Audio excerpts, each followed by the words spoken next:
And these bigger tires are doing a great job of cushioning the bumps. But we're about hitting the steep part of the hill here. Let's see how this does. Yeah, so if you want to save battery, plenty of support in this lower assist level. This is definitely a little washed out here.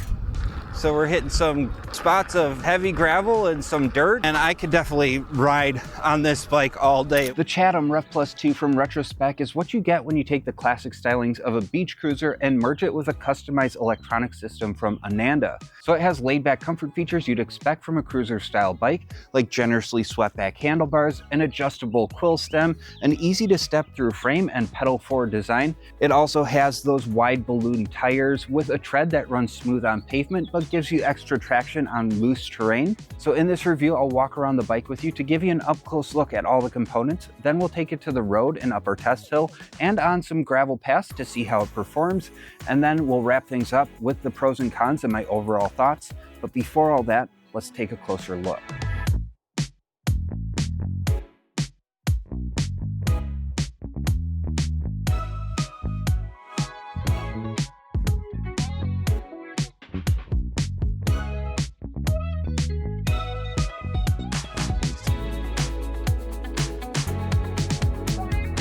If you're not familiar with Retrospec, they're a really cool company. They got their start by offering fixed gear bikes, but now they're a full-blown outdoor company.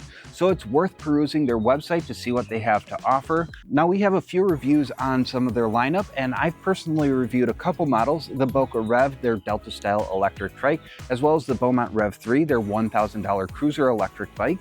But the Chatham Rev Plus 2 is currently priced at $14.99. Now we do have an affiliate link down in the description, or you can scan the QR code on screen to check current pricing. Also, using those links, if you decide to make a purchase, does help support content like this at no extra cost to you.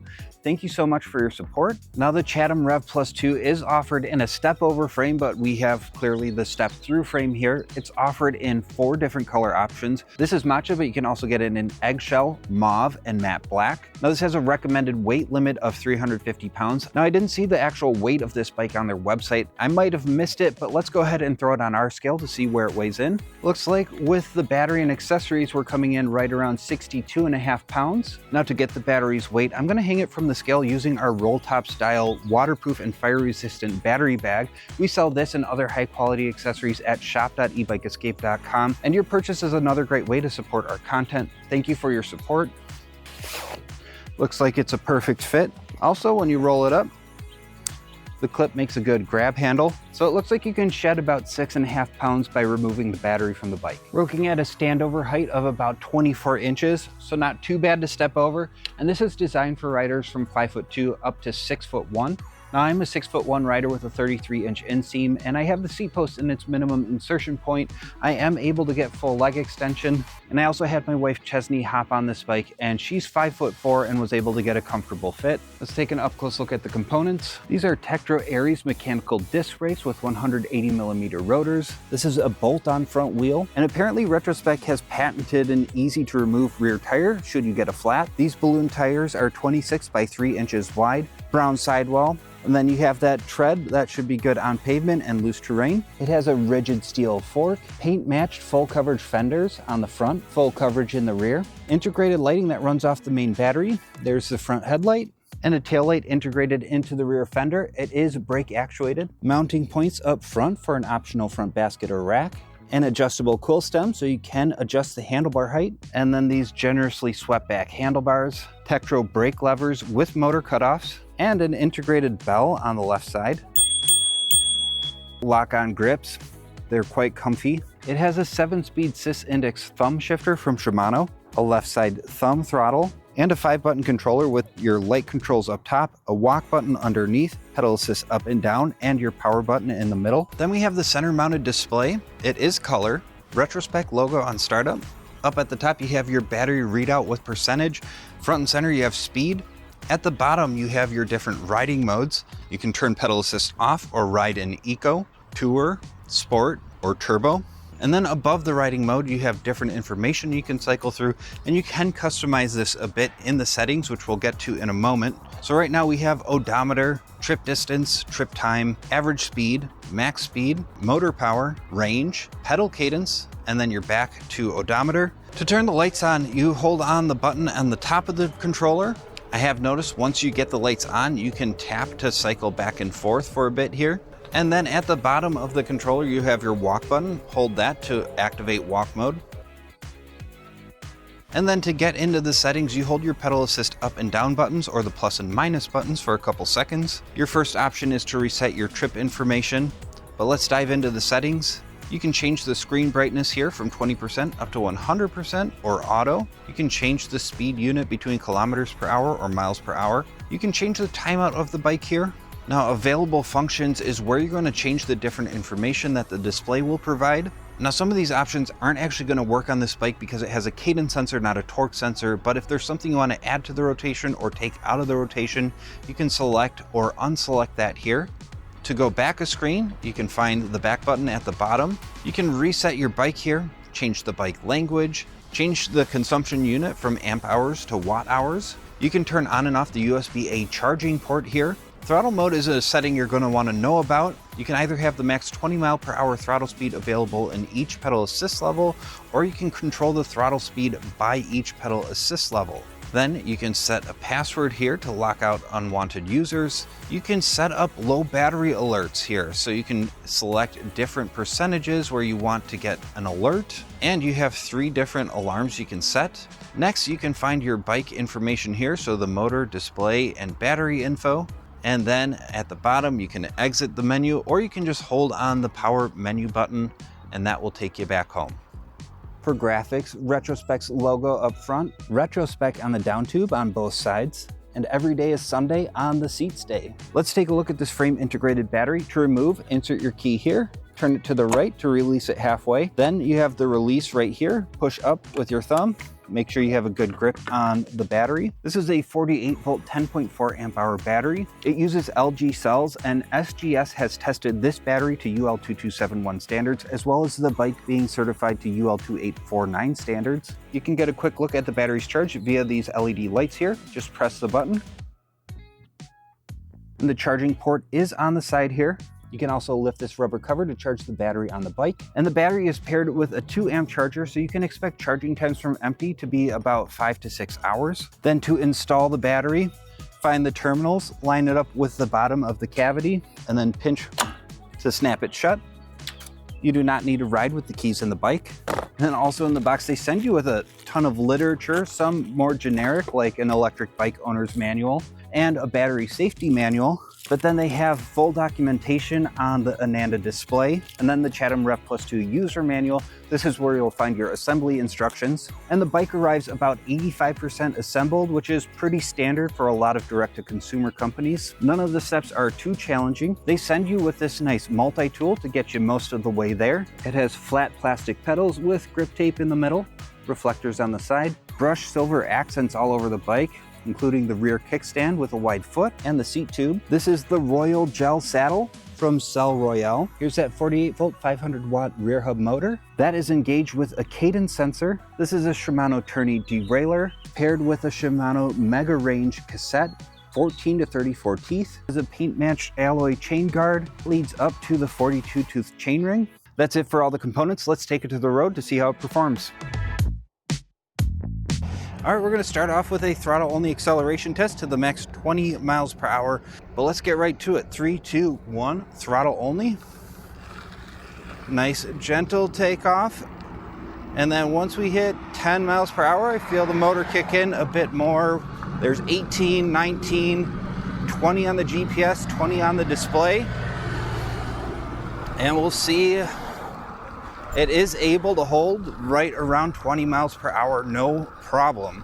So if you're not familiar with the cadence sensor, basically it's going to detect when you're pedaling and then introduce motor power. Your legs aren't really informing the motor of how much power to give you, so it doesn't matter how hard you're pushing into the pedals. It's going to give you consistent motor support. We're just going to see when the motor engages here in Eco, and it seems like about a half a crank and shifting up here. Now the other thing with the cadence sensor, since your legs aren't informing the motor of how fast to go, you're going to have specific speed limits set to each pedal assist level. So right now in Eco, I felt the motor cut off right around 10 miles per hour. And if I push harder into the pedals, this extra speed is all leg power. The motor isn't doing anything right now. So going to expect about 10 miles per hour in Eco. Let's go up into Tour. Can definitely feel a little push from behind on that. And looks like it's gonna cut us off right around 14 miles per hour in Tour. Let's go up into Sport, shifting up through the gears. Sport is gonna get us up to about 17 miles per hour. And then in Turbo, it will give you the max 20 miles per hour. Now this is a true Class 2 electric bike. There is no Class 3 override, which means the top speed you're going to get is 20 miles per hour. So far, the gearing feels pretty appropriate for these speeds. I'm not ghost pedaling. I'm able to stay connected to the pedals and my legs aren't spinning too fast.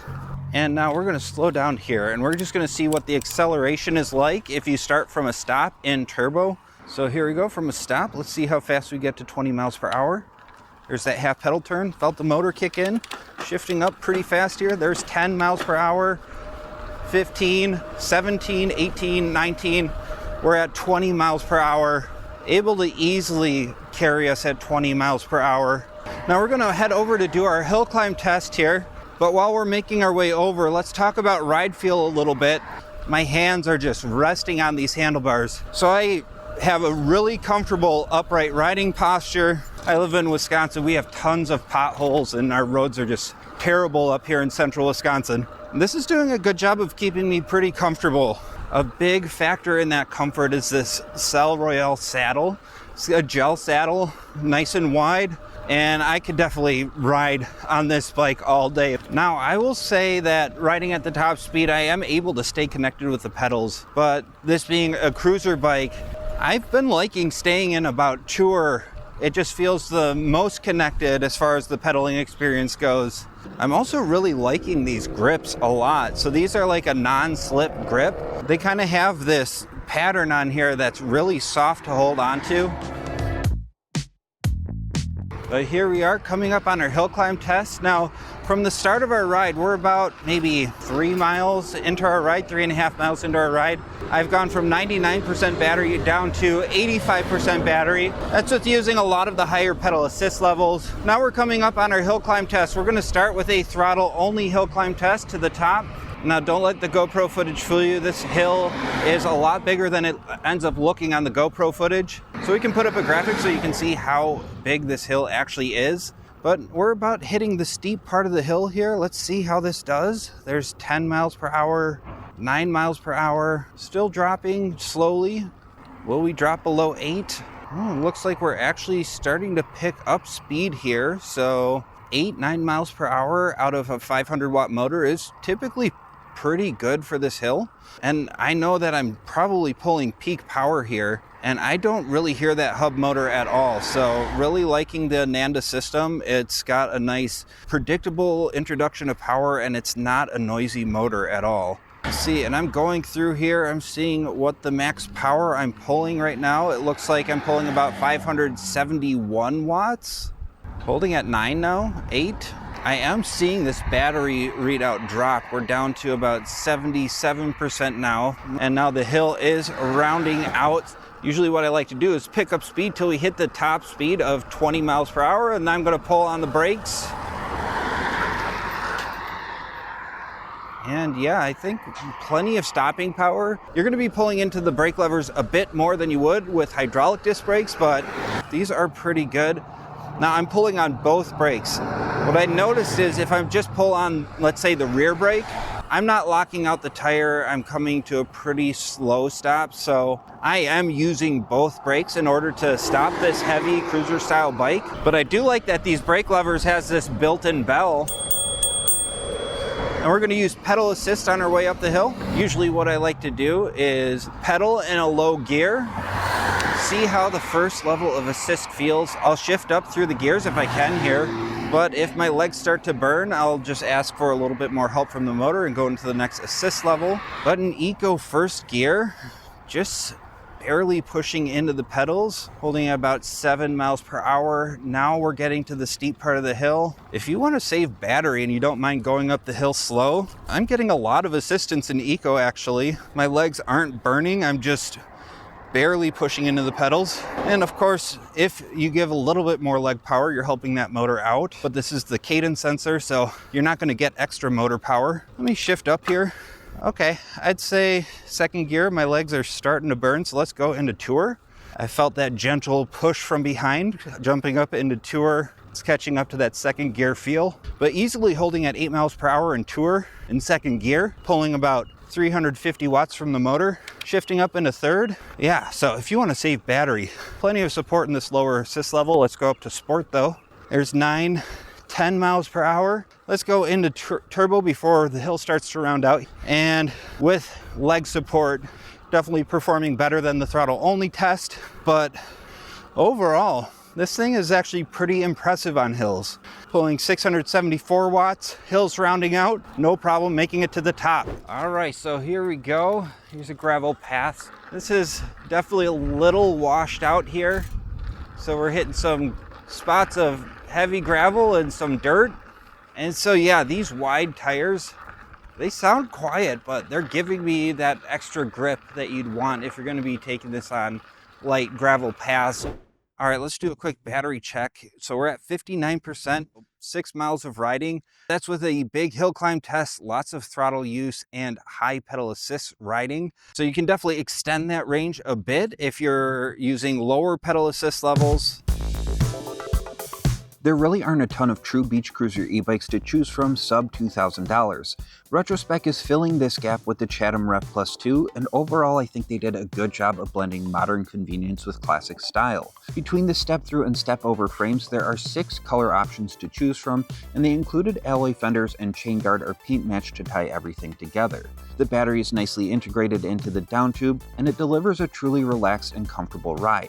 We recommend step-through frames for the extra accessibility, but it's good to see a step-over version that accommodates taller riders. The swept-back handlebars, adjustable quill stem, and pedal-forward design provide an upright riding position, keeping strain off your wrists and back. The gel saddle and grips are super comfortable, and the balloon tires keep the ride smooth, even on the rough roads we have here in central Wisconsin. The surprise for me was how well the Ananda system performed. The motor sounded transparent, but it provided reliable support. It had no problem throttling me, a 200-pound rider, to the top of our test hill, and the introduction to power was smooth and predictable, especially for an e-bike that uses a Cadence sensor. There are some trade-offs to keep in mind. Mechanical simplicity is maybe the most sensible compromise on an e-bike dedicated to relaxed cruising rather than active performance, but it's worth noting that components like the mechanical disc brakes and Shimano Tourney drivetrain are a bit basic for the $1,500 market. While researching the few beach cruisers around this price point, however, these component choices are fairly common. I think the Tetra Aries brakes performed well enough, but you will need to squeeze down a bit harder than you would with hydraulics. The Shimano Tourney derailleur is an entry-level component but reliable, and the Mega Range cassette allowed my feet to keep up with the top speed while offering a bailout gear for more challenging hill climbs. The 10.4 amp-hour battery has enough capacity for most casual rides, but sits on the smaller side of average. After our demanding 6-mile test ride, I used up about 40% of the battery. You can probably expect around 20 to 50 miles of range, depending on riding conditions and how you manage the power. Also, while the fenders are included, a rear rack will require budgeting extra. That said, if you're after a solid beach cruiser that offers a lot of comfort and reliable performance, the Chatham Rev Plus 2 overall is a solid option. While I would love to see some component upgrades on the next generation, I think it delivered a quality riding experience. But I'd love to know what you think, so let me know down below in the comments. If you plan on picking up the Chatham Rev Plus 2 and you want to support our content, using our affiliate link in the description or scanning the QR code on screen is a great way to do so. Be sure to like and subscribe if you want to stay up to date on our latest reviews. With that, I'm Miles with eBike Escape. Thank you so much for watching, and I'll see you in the next one.